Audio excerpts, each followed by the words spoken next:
just smiling because I'm hanging out with you, that's all.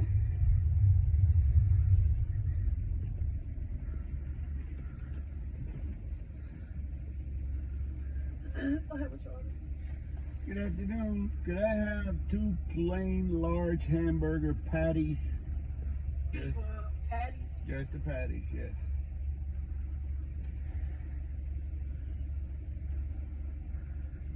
Is that it? That's it. Pull around. Thank you.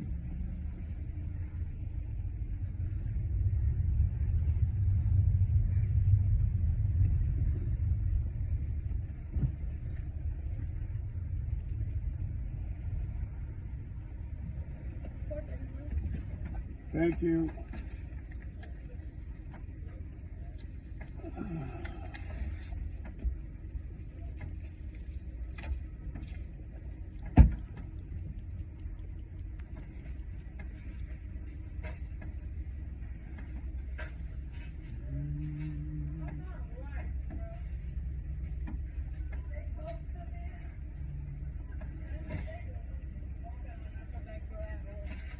Thank you.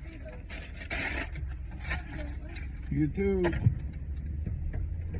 was easy, you know? Yeah.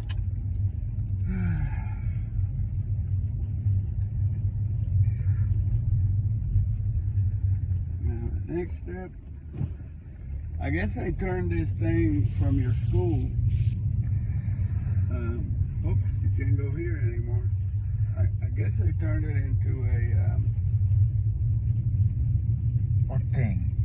Chick-fil-A? yeah. Yeah, they turned it into a drive-through only Chick-fil-A. Drive-through only, yeah. Yeah, I'm gonna come through to see if that place is still open or closed. What place?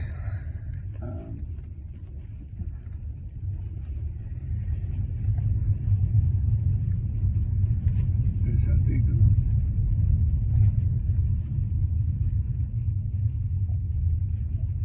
What are you gonna do at Hatito? I don't have to do anything. What place you want to see if it's I want open? to see if they close this, Cantina? yeah. They went bankrupt, huh? Yeah, I think so. Man, every time we went in, even the busy times weren't really busy. No, this one seems to be open. Carry out parking only. Yeah, it's open. Maybe they can What's only... the other one over there that they shut down? Yeah. Maybe this one is more. Yeah. See what they do, these people do, is they make it different companies, different corporations, so one can't take the other one down. Yeah.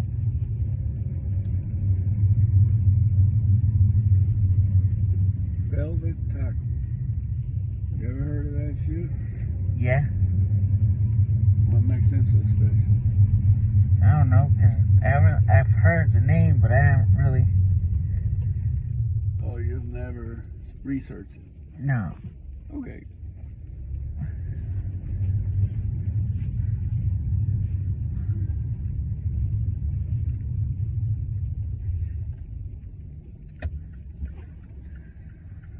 Wasn't this Park Road Shopping Center, like, it made history some way, didn't it?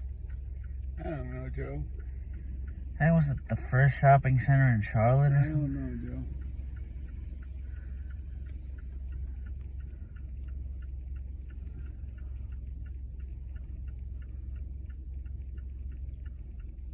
Protect our parks. Love our mother. And Jeff Jackson. Does not look like a good recipe.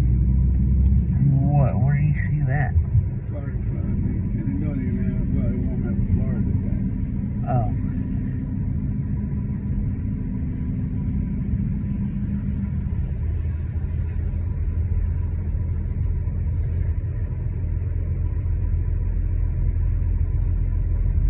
Christian, we're not criminal, you're saying. That's what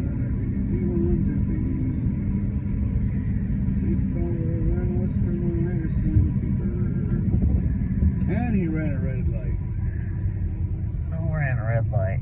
The guy with all that shit on What is that even supposed to mean? it. He said he doesn't mean what he says. Means he's a fucking hypocrite.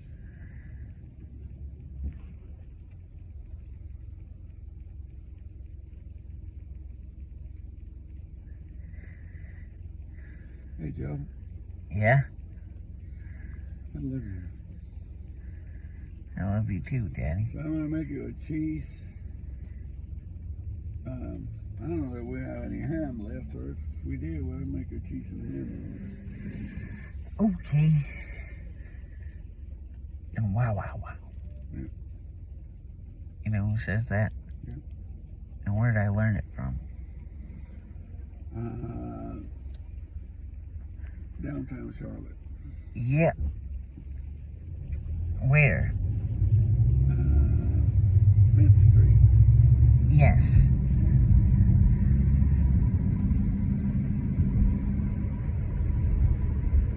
Where, Mid Street? Oh, in this bowl-looking building. I guess it's a bowl.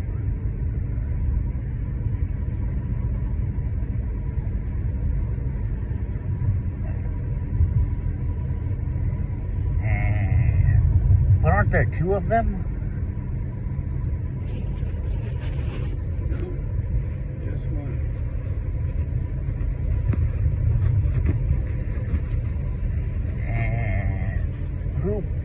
And what's that building used for? Sporting events and big musical events. Huge stars.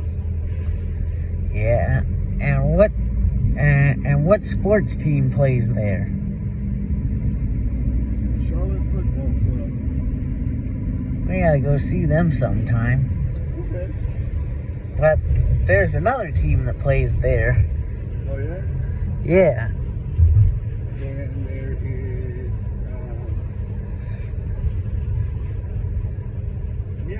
sometimes when the college have championships, they play in there. The winners of the conferences and stuff, they play in there. They don't call it home on a permanent basis.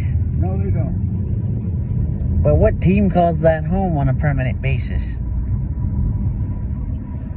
The Charlotte Football Club. Yeah, them too, but there's another one. There is? Yeah.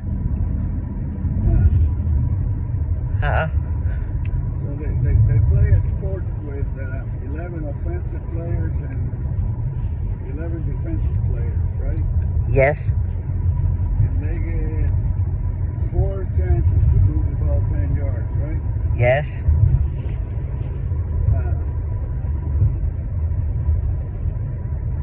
And really they haven't been so good since 2015, right? Well, more like since 2017, or the beginning half of 2018.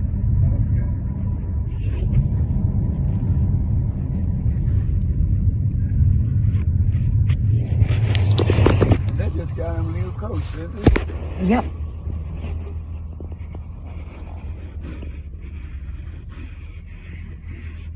Yep.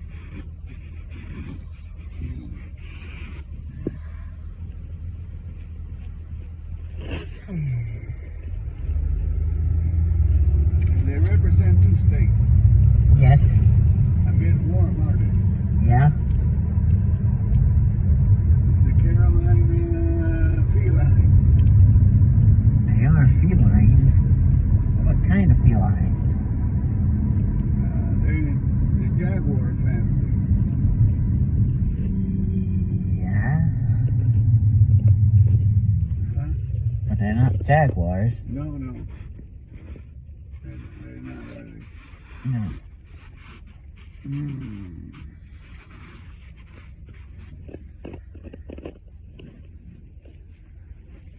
Let me think about it.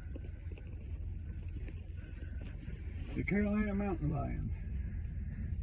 There's another name that they call mountain lions. Oh.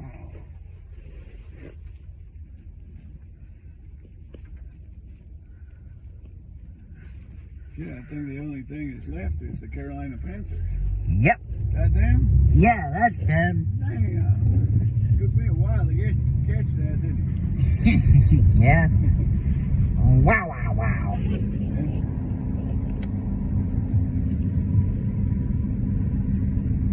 it? Now we're gonna go to the bank this way. Watch.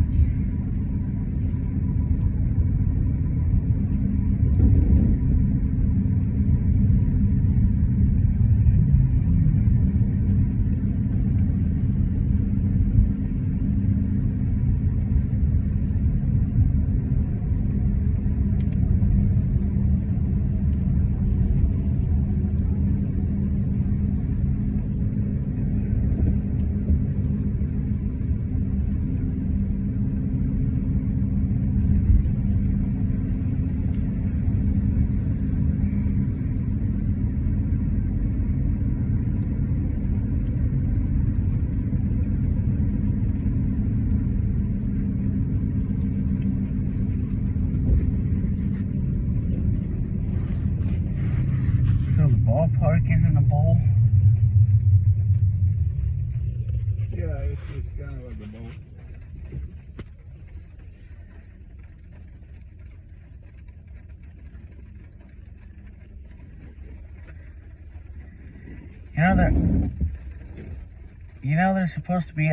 They're supposed to have a year-round pub at the Knights Stadium that's supposed to open this summer. Oh, really? Yeah. And we need to know that. Why? Because I want to go. Oh, okay. Dad and 1058 are like 2 blocks from each other. Okay. And why do they call it 1058? Because Thomas Davis spent 10 years in the league and he played number 58. Oh. I knew there had to be a correlation somewhere.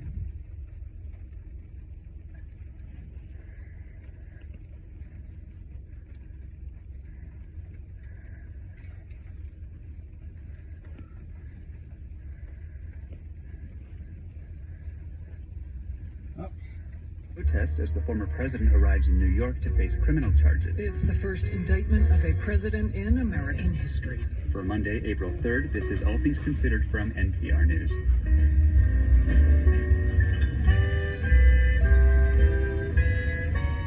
I'm Adrian Florido. And I'm Mary Louise Kelly. This hour, how engaging in creative activities. Poetry in your brain. Parents kind of ingrained that idea. You'll be a doctor very early on. I just was so interested in the arts, I had to combine the two.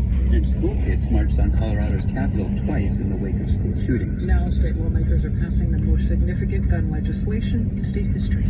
We don't address the public health crisis that is gun violence. People die.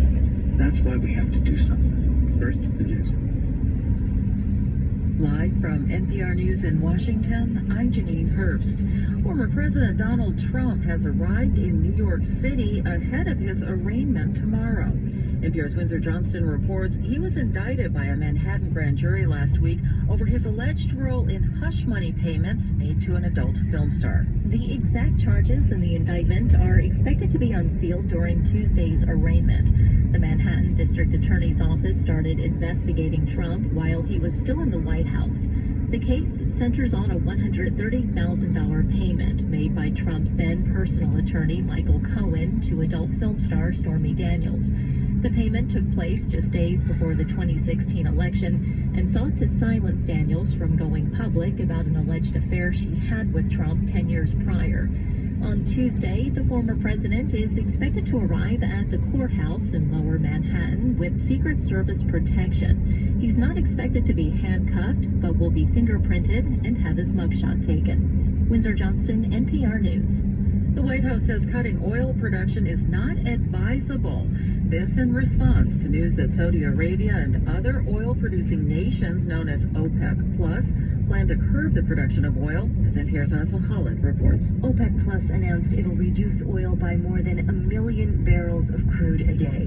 White House spokesman John Kirby says the Biden administration received a heads up and has made it clear cuts are not advisable given the uncertainty in the market. But I tell you, we're focused on moving ahead here on prices for American consumers, not barrels. And I think, as you know, prices at the pump have come down significantly since last year. Last fall, when OPEC made cuts, the White House put pressure on Saudi Arabia and vowed consequences. Though it's unclear if Saudi Arabia faced significant consequences, the White House insists it remains a strategic partner. Asma Khalid, NPR News. Ukrainian President Volodymyr Zelensky is headed to Poland this week. NPR's Rob Schmitz has more. The Polish president's office has announced Zelensky plans to visit the capital Warsaw on Wednesday. He's scheduled to have an official meeting with Polish President Andrzej Duda, and then he'll meet with Ukrainian migrants and local Poles at Warsaw's Royal Castle. Zelensky plans to thank Poles for helping Ukraine. NPR's Rob Schmitz. In Nashville, students walked out of class today, joining thousands of others protesting gun violence at the state capitol. This following the deadly shooting last week at a Christian elementary school that left 3 children and 3 adults dead. Police say 28-year-old former student Audrey Hale spent months planning the attack, according to writings left behind. Police say Hale considered the actions of other mass murderers and fired 152 rounds before being shot and killed by police. There is still no word on a motive. Wall Street ended the day in mixed territory. This is NPR. This is 90.7 WFAE News. I'm Sarah Delia. The city of Charlotte said today that it has no plans to hire an outside firm to investigate what happened before and after the May 2022 derailment of a Lynx Blue Line train. Instead, Charlotte asked the federal government to review. WFAE's Steve Harrison has this report. The Metropolitan Transit Commission voted unanimously to launch an outside investigation of the derailment, including interviews with executives and reviews of emails and other documents. But instead of hiring an outside consultant, the city said Monday it will ask the Federal Transit Administration to expedite a scheduled review of CATS, which would normally take place in 2025. City Council member Ed Driggs, who chairs the Transportation Committee, said the federal government's review will be effective and won't cost the city money. It was a resolution that they passed with a request to us, right? So then it's up to us to decide how to respond to the request. They don't have an authority to require that, and we are taking the action we think is appropriate. CATS is a City of Charlotte department that is governed by the City Council as well as the Metropolitan Transit Commission, since most of its budget comes from a county-wide sales tax. Mecklenburg Commissioner Lee Altman said Monday she needs to speak with other members of the MTC before commenting. In addition to discussing the review, interim CATS Chief Executive Brent Cagle told council members that the DOT has cited CATS for sometimes only having one controller operating a light rail operations center, when there should be at least 2. For WFAE News, I'm Steve Harrison. This morning, a pair of missing brothers from Concord were located by police at a hotel in Missouri with their father, Aaron Tolliver. Their father has been taken into custody, and when he returns to North Carolina, he'll be charged with misdemeanor domestic violence protective order and felony abduction by a parent. Rain is likely tonight with a low of 56. Tomorrow, sunny with a high of 81. Currently rainy in the Charlotte area, 63 degrees, 61 in Belmont. Support for NPR comes from NPR stations. Other contributors include Heather Sturt Haga and Paul G. Haga, supporting African Wildlife Foundation, working to ensure wildlife and wild lands thrive in modern Africa. Learn more at AWF. This is All Things Considered from NPR News. I'm Mary Louise Kelly in Washington. And I'm Adrian Florido in Culver City, California. Former President Donald Trump has landed in New York City. He's set to face charges related to hush money payments to adult film actress Stormy Daniels. Trump is expected to surrender early tomorrow at a Manhattan courthouse. Today, a small group of his supporters protested outside Trump Tower.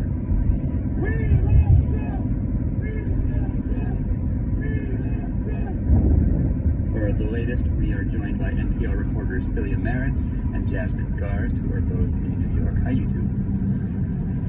Hello. Jasmine, you are outside of Trump Tower right now. This is the first former U.S. president to be indicted. It's historic. What are you saying? Well, it's been quite a scene all morning, all afternoon. Law enforcement hasn't indicated that there is any threat, but several parts of Manhattan are completely barricaded and heavily guarded by the NYPD. The courthouse area and also where I'm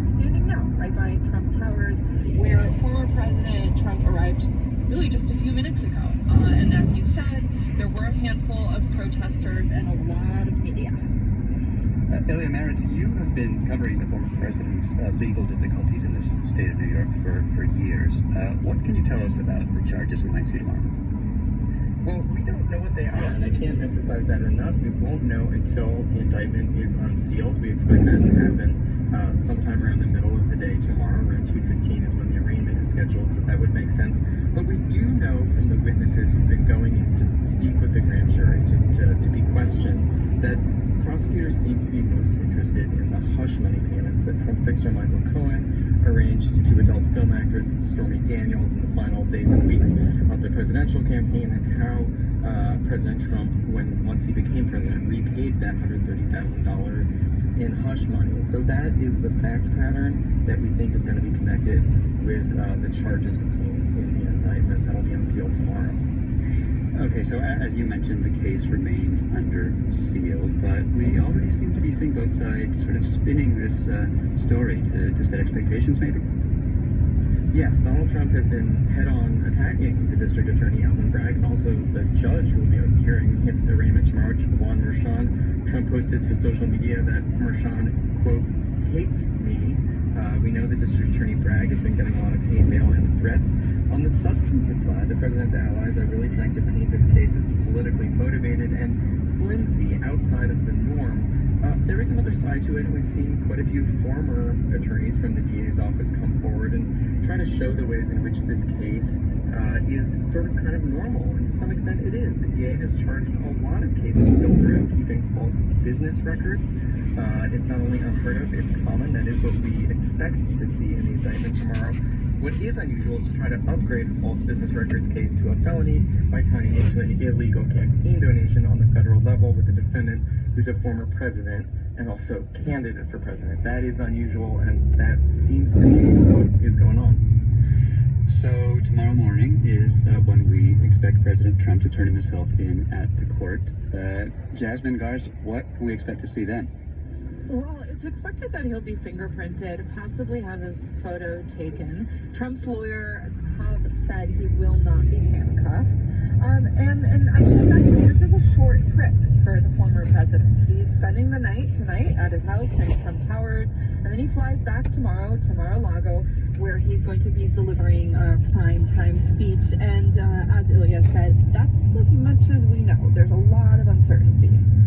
Ilya, eventually this case will go to trial in New York, it's expected to. But is that months away, years away? We don't think it's a particularly complex case, so if this were any other defendant, any other situation, I would say it will proceed quickly. But the defendant is Donald Trump. He fought the Manhattan DA all the way to the Supreme Court twice, and I think now we should expect him to throw up a lot of motions to try to slow this down and stymie it. Former DA Cy Vance Jr. said he thought Trump might even try to get the federal courts involved here, so it's really hard to say, except that all of this will be playing out with the backdrop of a presidential campaign. Jasmine, what do you think about all this? Yeah, I'm hearing the same thing, that, we don't know what's going to happen, but it is speculated that Trump's camp could push the trial all the way into the 2024 campaign. And, while I was out here, I spoke to several supporters who told me this worries them on the one hand, but it also could be something that kind of adds fuel to his campaign. Here's David Wren, right in front of Trump Towers. I'm not worried at all. Donald Trump is going to be victorious. They're going to fuel his presidency even more by attempting this clown circus that they're trying to attempt. So they're saying it might actually help his cause. I've been speaking with NPR reporters Ilya Marritz and Jasmine Garsd, who are both in New York covering the expected arraignment tomorrow of Donald Trump at a Manhattan courthouse. Thanks to both of you. Thank you for having me.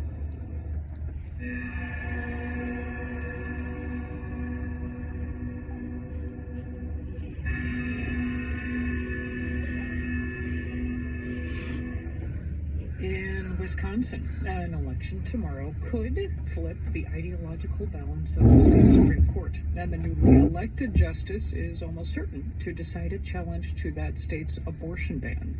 As Wisconsin Public Radio's Sean Johnson reports, there are people in both parties who say the race could also change the political trajectory of the state. During a recent Saturday night in Madison, people lined up down the street for an event aimed at turning out the Democratic vote. Races for Supreme Court in Wisconsin are officially nonpartisan, but that's not how it works in practice.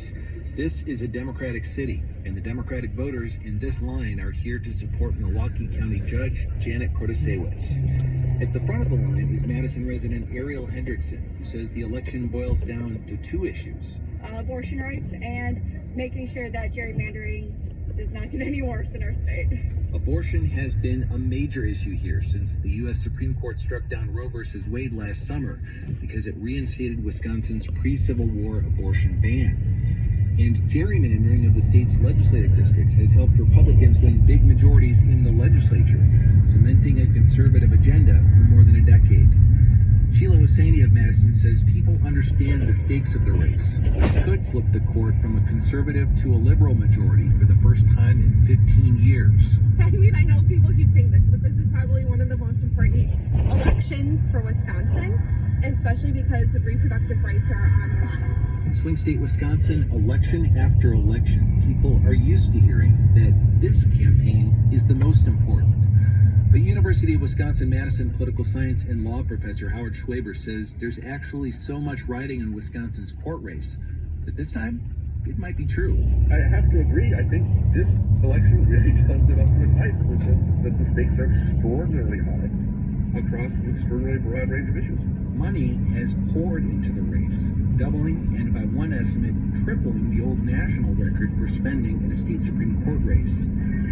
That a Republican get-out-the-vote party in the Milwaukee suburb of Hales Corners, organizers warn a long list of GOP accomplishments could get struck down if liberals win the court, including voting laws and gun laws.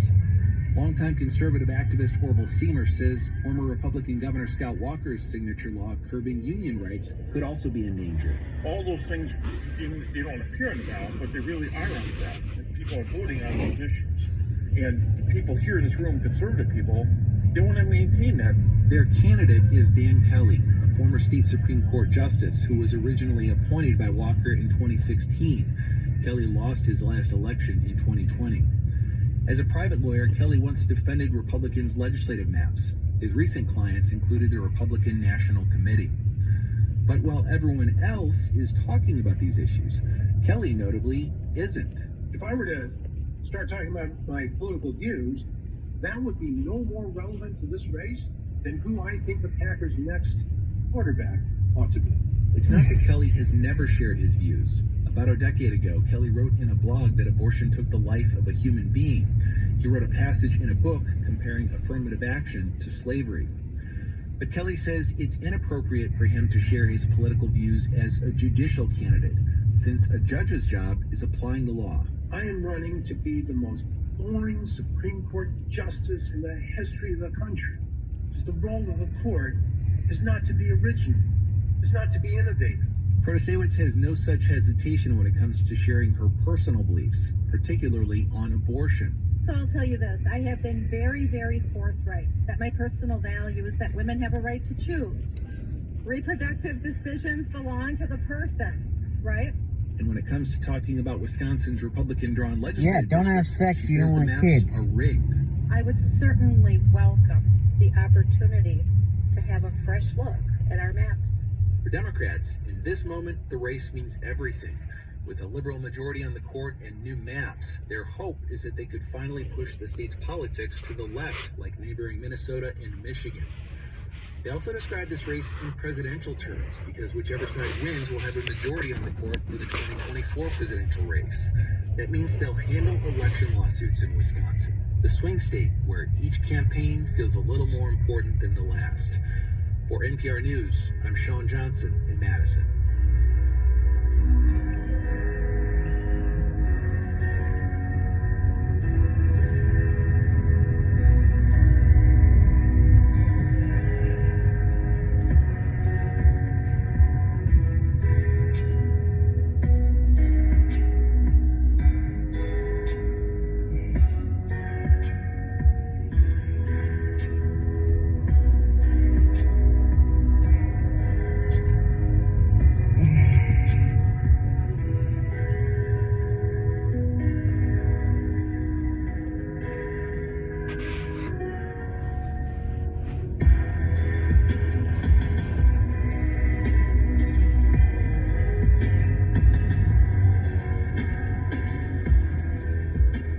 listening to All Things Considered from NPR News. The school was occupied and became a battleground. Bringing you the latest news from around the world. What we need is a new nationalism. Compelling interviews. We have to educate our patients, and we have to educate one another. And analysis of the biggest stories of the day. Nobody was quite sure where this had come from. NewsHour from the BBC. Weekday afternoons at 3, beginning April 24th, here on WFAE.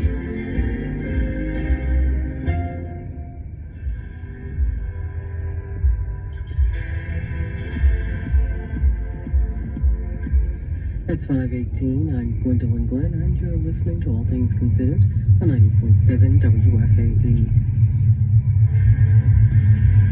Coming up in the wake of recent school shootings in Denver, 3 gun control bills are on the cusp of passing, but they are receiving pushback from some local officials.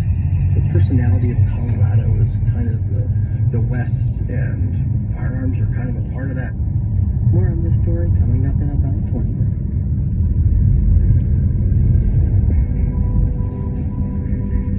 Support comes from WFAE listeners and Insperity, providing HR support for over 35 years, including access to benefits and HR technology. Insperity's mission is to help businesses succeed so communities prosper. Insperity, HR that makes a difference. You know what, Joe? What, Dad? Keep up with arts news in our community by subscribing to WFAE's Tapestry, a weekly arts and entertainment newsletter. Subscribe to Tapestry at WFAE.org/newsletters.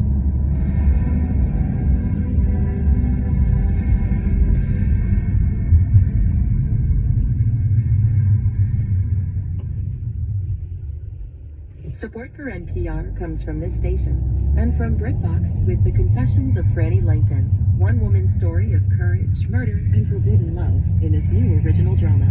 Available to stream at BritBox.com/NPR. From CFP, Certified Financial Planner Professionals, committed to acting in their clients' best interests. Learn more at letsmakeaplan.org. And from the John S. and James L. Knight Foundation, helping NPR advance journalistic excellence in the digital age. This is All Things Considered from NPR News. I'm Mary Louise Kelly. And I'm Adrian Florido. Yesterday afternoon, the game lived up to the hype. The NCAA women's finals were electric, ending with the LSU Tigers beating the Iowa Hawkeyes in a convincing fashion, 102-85. Both teams had a slew of strong starters. Iowa's Caitlin Clark beat all kinds of college basketball records despite her loss. But LSU's dominating performance is now being overshadowed by a viral gesture that LSU champion Angel Reese made just as her team was about to win the title. People on Twitter went nuts, and the response to the gesture has sparked a heated debate about race and double standards in women's basketball. Bill Roden wrote about this while covering the national championship game in Dallas for ESPN's Landscape. He joins us now. Bill, welcome. Hey, how are you?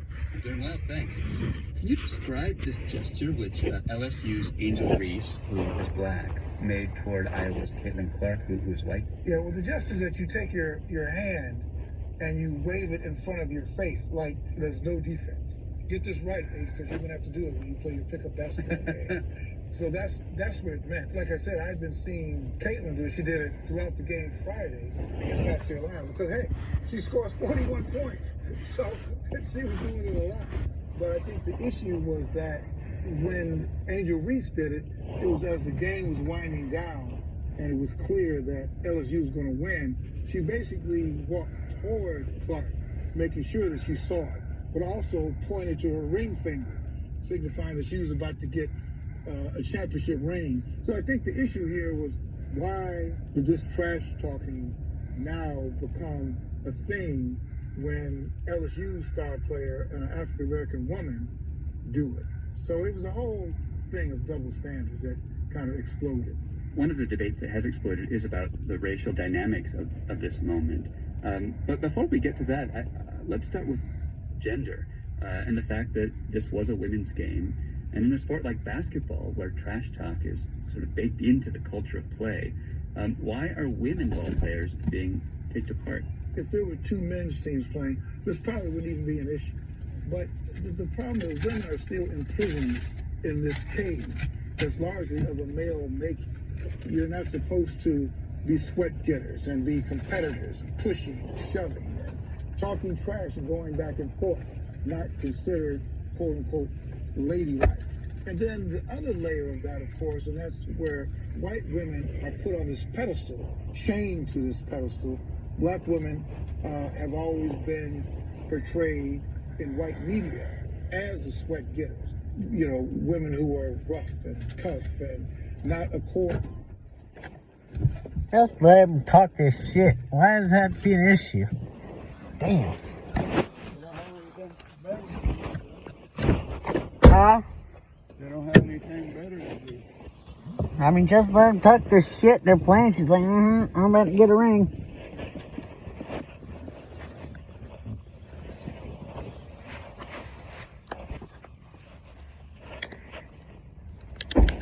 You know what people would do at GMS? Maybe talking shit in the classroom. They'd be like, okay, we got class to, we still got, quite a bit of class to go. We'll see about this on the goalball court. You know, they would come home moaning and groaning. You know why? Because when they would talk shit, they would make them throw the goalball extra hard.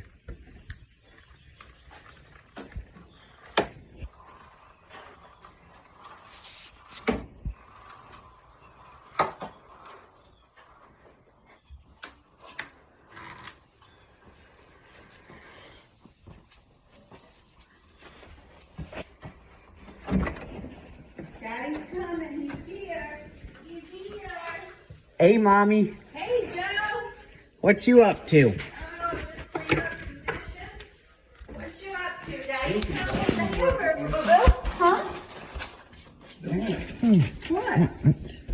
You didn't get your mom. You got the number up. Oh, yeah.